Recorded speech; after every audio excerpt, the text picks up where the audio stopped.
Cuarto rostro, la misión a los compañeros, primera parte. A todos, dijo Jesús, a todos, vayan y anuncien, a toda esa vida como es y no como nos gustaría que fuese. Vayan y abracen en mi nombre, vayan al cruce de los caminos, vayan a anunciar sin miedo, sin prejuicios, sin superioridad, sin purismos, a todo aquel que ha perdido la alegría de vivir. Vayan a anunciar el abrazo misericordioso del Padre. Vayan a aquellos que viven con el peso del dolor, del fracaso, de sentir una vida truncada, y anuncien la locura de un Padre que busca ungirlos con el óleo de la esperanza, de la salvación. Papa Francisco al cuarto encuentro de Grupo Misioneros en Argentina. Peor que las espinas, pero no importa. Llegan al infierno 10 políticos, y el diablo les dice: pasen los que han sido una garrapata para su pueblo. Y se pasan 9. Ahí el diablo manda a los diablitos: hagan entrar también al sordo. Le tiene miedo a las niguas, te aterrorizan las garrapatas, te dan escalofrío los aradores.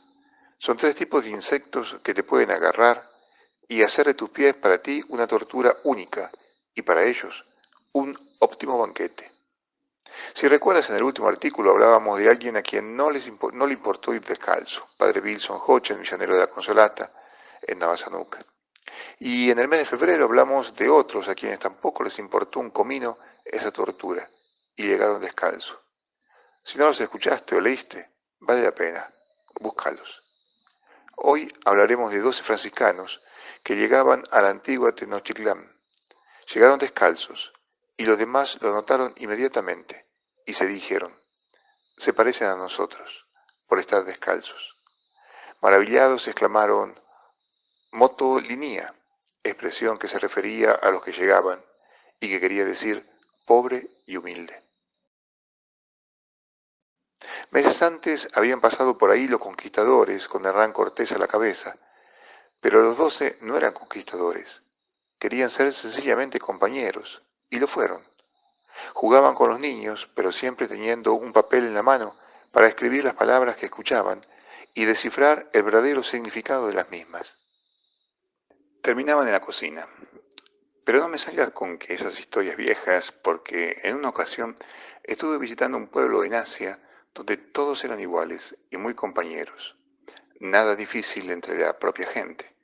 Pero de pronto uno de ellos se acercó y me dijo: soy un misionero mexicano. En otros parajes encontré otros latinoamericanos que, lejos de tomar las debidas distancias o colocar grandes proyectos entre ellos y la gente, se identificaban con esta. Eran tan compañeros que terminaban en la cocina, se sabe ya con cuál intenciones. Al fin de cuentas, compañero significa el que comparte el pan. No había barreras, eran todos compañeros, no conquistadores, ni poderosos ejecutores de proyectos de promoción humana. Sencillamente vivían con los demás, dando testimonio de Jesús con sencillez y fraternidad.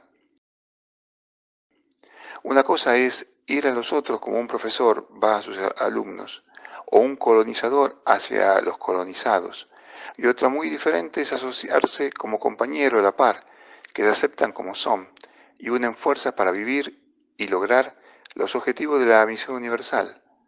Como te dije, esta forma de misión es muy de los latinoamericanos, más allá de sus fronteras. Su presencia es muy significativa en la calidad de la entrega apostólica. Es una misión de pobre a pobre, sin ínfulas de poder, con el calor humano muy latinoamericano que rompe las distancias culturales. Una exigente misión de comunión. Podríamos llamar esta misión a los compañeros como una misión de comunión, pero específicamente sus exigencias para que podamos decir que son 4. Primera, esta comunión llamada compañerismo requiere la experiencia de la cruz, que es la experiencia del Hijo de Dios encarnado. Al inclinarse el Hijo de Dios al encuentro con el otro, con su creación, basándose en la kenosis de la encarnación, ha puesto de manifiesto que sólo a través de la kenosis puede el cristiano alcanzar la comunión con el otro, ya sea este Dios o un vecino. No tuerce la boca de disgusto por tener que enfrentar palabras raras. La palabra kenosis indica ese despojarse propio del Hijo de Dios para hacerse uno de nosotros, un compañero. Segundo, el acercamiento kenótico al otro, la comunión, en modo alguno viene determinada por las cualidades que el otro u otra posee. El otro no se identifica por sus cualidades, sino por el mero hecho de que es, y es el mismo. Resulta imposible discriminar entre aquellos que son dignos o no de nuestro reconocimiento como compañeros. A esto apunta el modelo cristológico de comunión con el otro. Tercera, me dirás que entonces frente al otro hay una cierta pasividad y resignación en cuanto que se acepta simplemente como es y nada más. Pues no, y por eso aquí viene la tercera exigencia. Ante todo, hay que reconocer que la presencia y la acción del espíritu que sopla donde quiere afecta profundamente a la identidad del otro. Hemos de identificar y aceptar al otro no sobre el supuesto de su pasado o su presente, sino en relación con su futuro. Y en tanto, el futuro reposa en manos de Dios. Nuestra cercanía al otro debe estar libre de todo juicio pasajero sobre el otro. Cualquiera otro es en el espíritu un santo en potencia, aunque haya sido o continúe mostrándose a nuestros ojos como un pecador. Comunión en la diversidad. Como ves, la misión a los compañeros es la misión hacia el ser respetuoso de cada uno en comunión fructífera, que se reflejará también en los sacramentos del bautismo y la Eucaristía. Esta comunión en la diversidad se refleja también en la acción misionera y en el ministerio pastoral, que gozan de los carismas del Espíritu Santo, los cuales apuntan a la variedad y a la diversidad. Con razón, Pablo se preguntaba, ¿son todos apóstoles? ¿Hablan todos en nombre de Dios? ¿Enseñan todos? ¿Tienen todos el don de curar enfermedades? Primera de Corintios 12:29. Él responde, no, de manera tajante. La comunión se vive en la diversidad y la diversidad se vive en comunión. Como vive una orquesta donde cada uno toca un instrumento diferente, pero todos están en plena sintonía para que el sonido de la orquesta sea bello y preciso. Esta es la misión a los compañeros, que lleva la comunión a una expresión maravillosa. Sin embargo, como anoté, esta misión desde nuestro continente, que cualitativamente es tan valiosa, es una pena que sea cuantitativamente tan pobre, a pesar de los esfuerzos de las comunidades religiosas, especialmente misioneras, y de algunas diócesis que hayan ya optado en enviar misioneros, sacerdotes, religiosos y laicos que como compañeros viven el Evangelio en tierra extraña. Algo hay que hacer. Roberto dijo, si se puede. Quiero presentarte un par de ejemplos que te pueden parecer raros, pero que te hacen ver cómo grandes hombres han buscado romper todas las barreras posibles para llegar a ser compañeros. El primer ejemplo te puede parecer extraño, pero cuyo punto central es la decisión firme de no dejarse limitar por barreras que impidan hacer ese recorrido de pasar de un ser extraño a llegar a vivir como un compañero y ser acogido como tal. El ejemplo te puede parecer exótico en su exterioridad, pero muy normal en su intención de vivir una misión hacia los compañeros. El ejemplo se refiere al misionero italiano Roberto de Nobili, 1539-1606. Enviado a la India se encontró con el sistema de las castas. Su norma, como la de todos los jesuitas en ese entonces, era hacerse a esa cultura, estar muy cerca, acomodarse a la misma, estar en medio de la gente, como primer paso para una futura evangelización. Roberto quiso estar en medio de la cultura hinduista de los brahmanes, pero más que en medio de la cultura, quiso estar en medio de la gente. Nada fácil, en efecto. Hay que anotar que las castas de los brahmanes se mantienen lejos de los demás, sea de otras castas como de extranjeros. por miedo a la contaminación. Para abrirse un camino hacia ellos, Roberto no solo aprendió el sánscrito y el tamil para comprender los libros sagrados y para hacerse entender, sino que, bajo la guía de un brahman, también acogió el estilo ascético de ellos, transformándose en uno de los maestros del espíritu, un sannyasim. Exteriormente dejó la sotana y se vistió del hábito amarillo y el cordón de la casta, las sandalias de madera, los anillos en las orejas, el turbante, y vivió como ellos, con una sola comida al día. Su decisión fue muy cuestionada, pero la misma le abrió la puerta del mundo de los brahmanes y además la misma llevó a algunos al Evangelio y a vivir con unas pequeñas comunidades de cristianos. Tal vez tú también cuestiones el proceder de Roberto de Nobili y, más que un proceder de él, el ejemplo de su vida que a nosotros, pocos, nos pueden mover. Pero el asunto no es tanto sobreponerse anillos en las orejas o turbantes en la cabeza, sino la actitud de fondo que él tuvo para romper todos los muros que se atravesaban entre él y los demás. Él no resignó a mirarlos desde lejos. Para estar en medio de ellos, tuvo que escoger el camino de vestirse como ellos. Este es el gran desafío que él le presenta. ¿Sabes romper muros para estar en medio de los demás? ¿Sabes aceptar cambiar en algunas cosas para no quedarte por fuera del grupo que se te presenta? ¿Sabes sacrificar algo de lo tuyo para poder manifestar el aprecio por algo de los otros? Esto significa meterse en medio de ellos, vivir entre ellos, ponerse en práctica la misión intergentes. En medio de los chinos. ¿Cómo se dice plagio en chino? Telescopio. Otros misioneros siguieron admirablemente la norma de adaptación a la gente para poder vivir en medio de ellos, como Matteo Ricci, 1552-1610. Un ejemplo maravilloso de esfuerzo por llegar a ser compañero.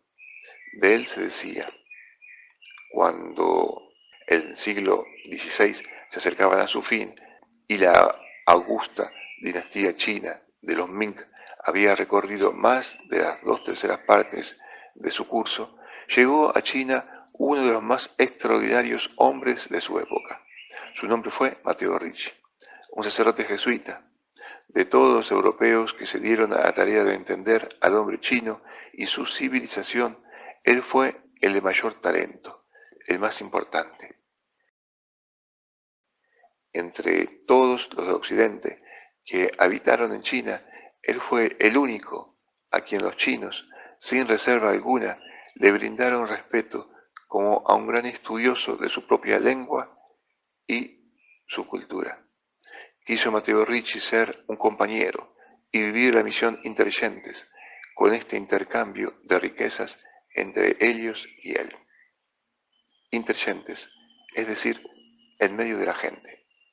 Yo diría que la misión hacia los compañeros se parece mucho a lo que hoy se suele llamar la misión intergentes. La palabra latina quiere decir en medio de la gente. El Papa Francisco, con su español de Argentina, nos decía que no balconiemos, sino que nos metamos en medio de la gente. El pastor debe oler a oveja. Algo así quiere ser la misión intergentes. Debemos evitar que luego de hacer grandes opciones adyentes en nuestra imaginación, en la realidad terminemos encapsulados en pequeños mundos aislados de los demás. Tú haces parte de una cultura específica. En la misma habrá seguidores de Cristo fervorosos en un extremo y en el otro.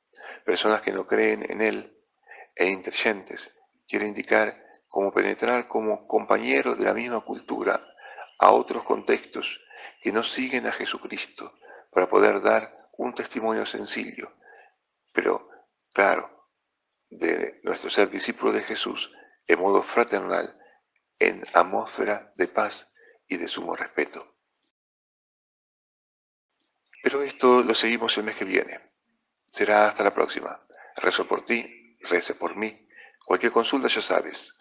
Más 58 424 511 4649. Solo WhatsApp, porque estoy en la Amazonia brasilera intentando caminar descalzo. Abrazos y hasta cada Eucaristía. Saludos de mis amigas garrapatas.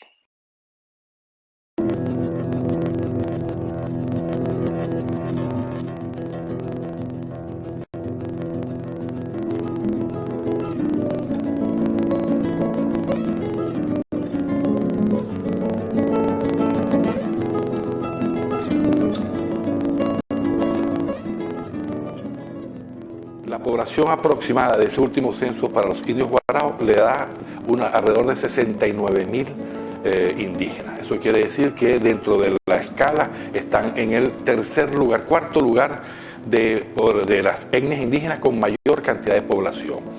Ellos están por lo general ubicados en la parte oriental o el este-norte de Venezuela, el estado del Tamacuro, que su capital es Tucupita.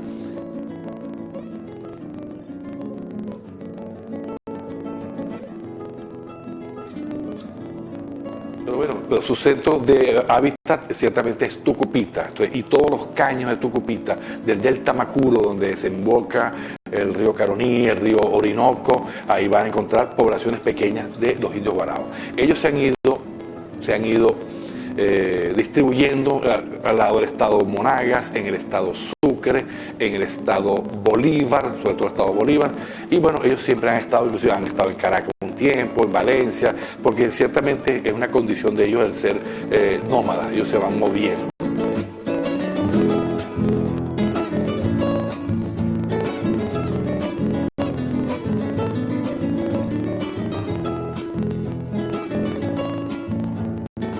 Y a pesar de que tenía varias funciones, el ingreso que yo obtenía era muy poco. Incluso yo lo digo a cualquier persona, mi sueldo, mi salario era solamente para comprar medio kilo de queso y un fructú. Y con eso se me iba todo el dinero.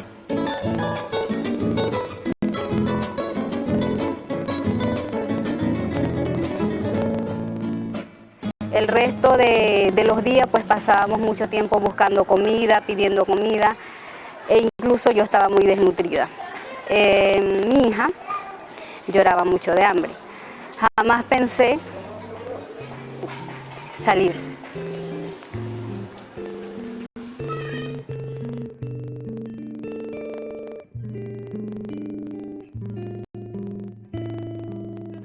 Nosotros decidimos venir. Fue pues un día que no teníamos nada. Y decidimos, pues bueno, vamos para Brasil. Hemos escuchado que allá en Brasil pues hay comida y hay pues oferta de trabajo, digamos. Entonces pues decidimos venir. No es ahora que ellos están viniendo a Brasil. Tienen toda la historia, siempre han venido a Brasil, porque es su mismo movimiento. Ellos han pasado por Brasil, solo que en este momento estamos notando un número mayor de guaraos que están viniendo y unos que se están quedando más tiempo de lo que normalmente ellos hacen en sus travesías.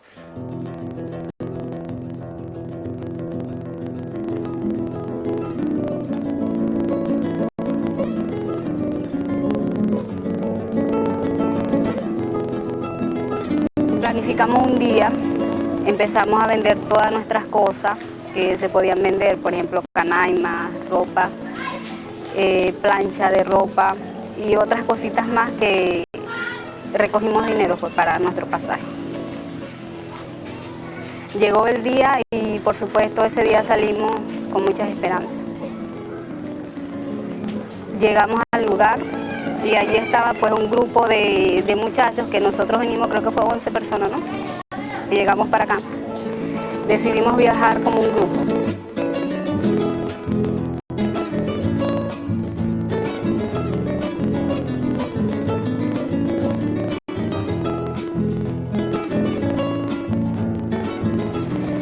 Y Cuando llegamos allá, pues estaba toda nuestra familia, la despedida fue muy emotiva. Nos embarcamos en el autobús y nos venimos. Entonces ese día nos dimos cuenta que el viaje quizás hubiese sido más corta.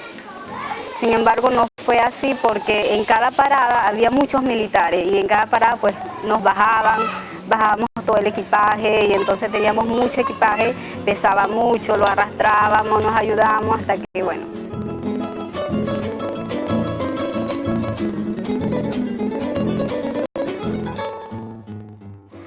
El viaje tardó pues un día completo, una noche, pero como a las 3 de la mañana se echa a perder el autobús, nos quedamos en el camino, empezamos a arrastrar todo nuestro equipaje. Como éramos un grupo, toditos nos ayudábamos. Pero ya creo que fue como a la 1 de la tarde, cuando ya estábamos cansados ya de tanto caminar, arrastrando todo nuestro equipaje, y entonces decidimos, bueno, vamos a ver si agarramos un carro para llegar hasta La Trocha.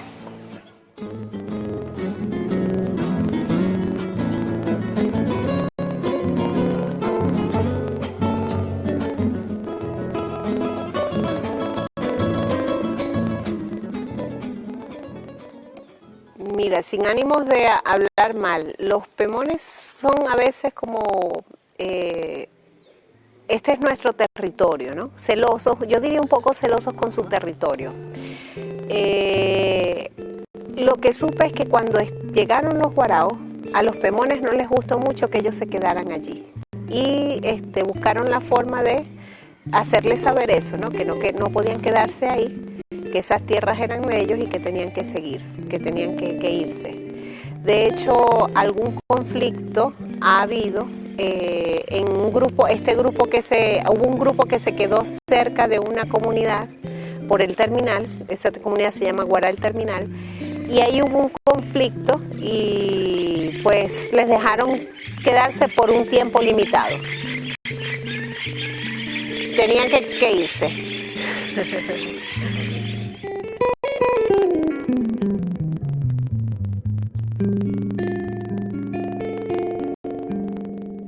En cambio, los otros son más sedentarios. En el caso de los pemones son sedentarios, por lo tanto ellos siguen trabajando su agricultura a pesar del bloqueo, que es lo que realmente ha motivado este flujo migratorio.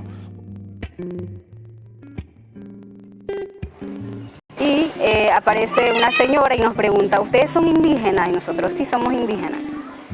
Bueno, ¿para dónde van ustedes? Nosotros vamos para Pacaraima, le dijimos. Entonces ellos, bueno, le podemos dar la cola a ustedes, móntense. Y nosotros, no, pero es que somos un grupo, vamos a esperar que vengan los otros y nos vamos todos. Y entonces nos preguntan, ¿tienen su cédula indígena? Nosotros sí tenemos, le mostramos nuestra cédula. Y pasamos por donde están los militares y los dueños del camión nos dijeron, cuando pasemos por donde están los militares, ustedes van a decir que son indígenas, que van a comunidad indígena llamado Maurat y otra comunidad indígena más, de la línea.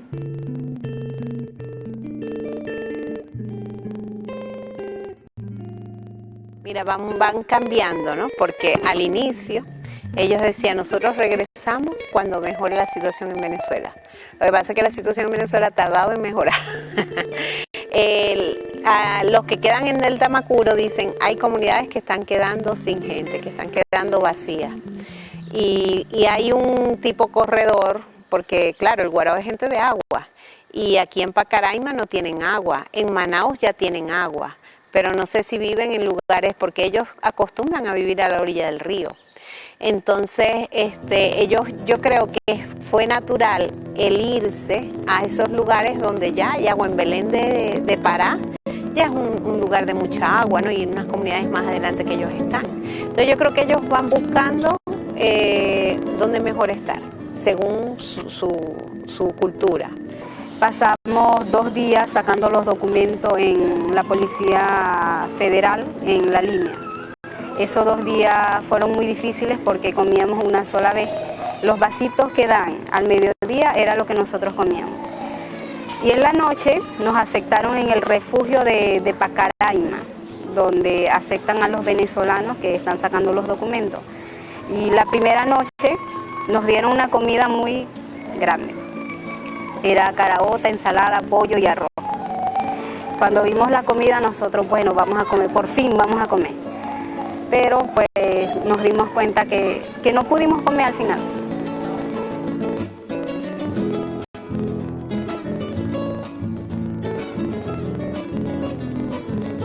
Porque la comida se veía muy sabroso, queríamos comer, pero como que teníamos el estómago pequeño, no pudimos comer todo. Nos quedó comida. Y decíamos, por fin vamos a comer pollo. Pero no, eso es lo que yo he escuchado más esa parte que no, yo me quedo aquí. Yo creo que por ahora ellos se quedan allá porque allá consiguen alimentación, posibilidades de medicamentos, había muchas enfermedades y una cosa que está ocurriendo aquí en Venezuela es que mucha gente está enferma y enferma por las malas condiciones de vida y últimamente tenemos noticia de mucha gente que muere, persona que se enferma en estos últimos tiempos y no es cuidada, está muriendo. Está huyendo, creo yo, de unas condiciones de vida que los está matando, pero yo siento, según mi opinión, que ellos aman el país y que quieren regresar. Entonces, como que vivir fuera también trae toda una serie de complicaciones con las que el indígena no se siente cómodo. Luego, entre todos, pagamos nuestro pasaje para venir para Cabo Avista. Ya, de hecho, la salida fue un día martes. Llegamos a Cabo Avista, fue un día viernes al mediodía. No sabíamos dónde quedaba Caubaноco. Nos habían dado una dirección, pero como no sabíamos y queríamos venir caminando, nosotros también necios, porque siempre pensábamos que sí se podía, que sí podíamos venir caminando. Pero como teníamos mucho equipaje, llegó un momento que ya estábamos demasiado agotados y nos quedamos en una parada, nos sentamos allí. Y vinieron dos muchachos con Liz, mi sobrina, a buscar Caubaноco, porque necesitamos saber dónde quedaba el lugar para venir con seguridad. Lo importante es tener un lugar donde llegar. Y luego vemos qué vamos a hacer.